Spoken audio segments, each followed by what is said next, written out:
Hello everyone, my name is Anisya Putri Rahma Wati, NPM 23412057, Class Act 23A. Here you will explain about the topic Business Combination Accounting Method. In today's increasingly competitive and dynamic business environment, corporate growth strategies are not limited to organic development, such as increasing sales or expanding operations, but also include inorganic strategies through business combinations. A business combination refers to a transaction or event in which one entity obtains control over one or more other entities, resulting in the formation of a larger and more strategically positioned economic unit. These transactions may take the form of acquisitions, mergers, or takeovers, and are often aimed at achieving synergies, expanding market share, accessing new resources, or enhancing overall competitiveness. From an accounting perspective, business combinations must be reported in accordance with the relevant financial reporting standards. In Indonesia, this is governed by PSAK 22, which is aligned with IFRS 3, business combinations. Under these standards, the only acceptable accounting approach for business combinations is the acquisition method, which is designed to faithfully represent the substance of the transaction. 1. Identifying the acquirer. The first step in applying the acquisition method is to identify the acquirer, which is the entity that obtains control of another entity or business. Control refers to the power to govern the financial and operating policies of an entity to gain benefits from its activities. While control often results from acquiring more than 50% of the voting rights, it can also be established through contractual arrangements or other means. Identifying the acquirer can be complex in transactions involving mutual mergers, share-for-share exchanges, or where legal and accounting acquirer roles differ. 2. Determining the acquisition date. The acquisition date is the date on which the acquirer effectively obtains control over the acquiree.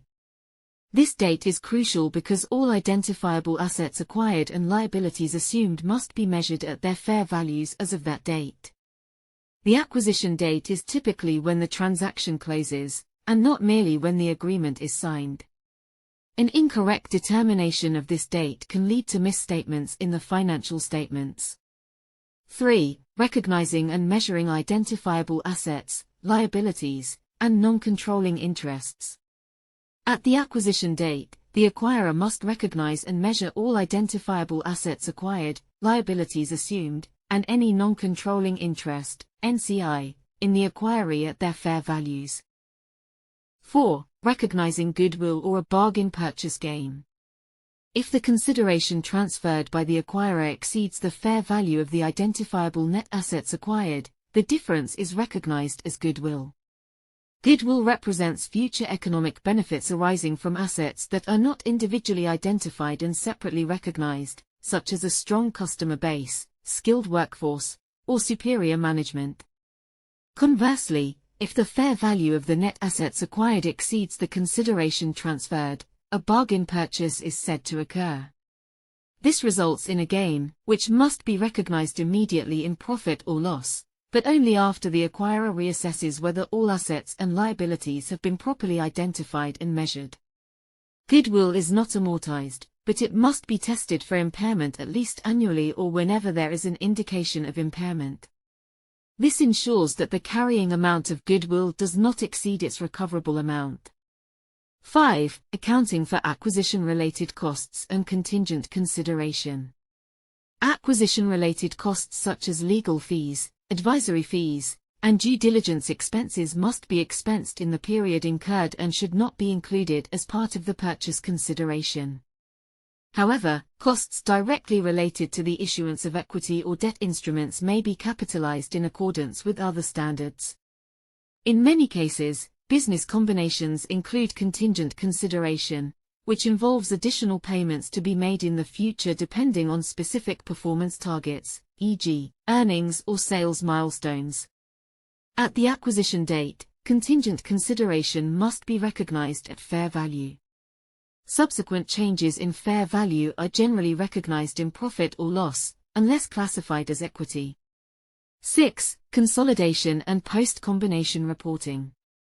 After the business combination is completed, The acquirer is required to prepare consolidated financial statements, combining the financial information of the parent and its subsidiaries as if they were a single entity. This involves eliminating intercompany transactions and balances, and fully incorporating the assets, liabilities, income, and expenses of the acquiree into the consolidated accounts. Any investment in the subsidiary shown in the parent's books must be eliminated against the corresponding share of equity in the acquiree. This consolidation process ensures that the group presents an accurate and complete picture of its financial position and performance. That is all, and thank you.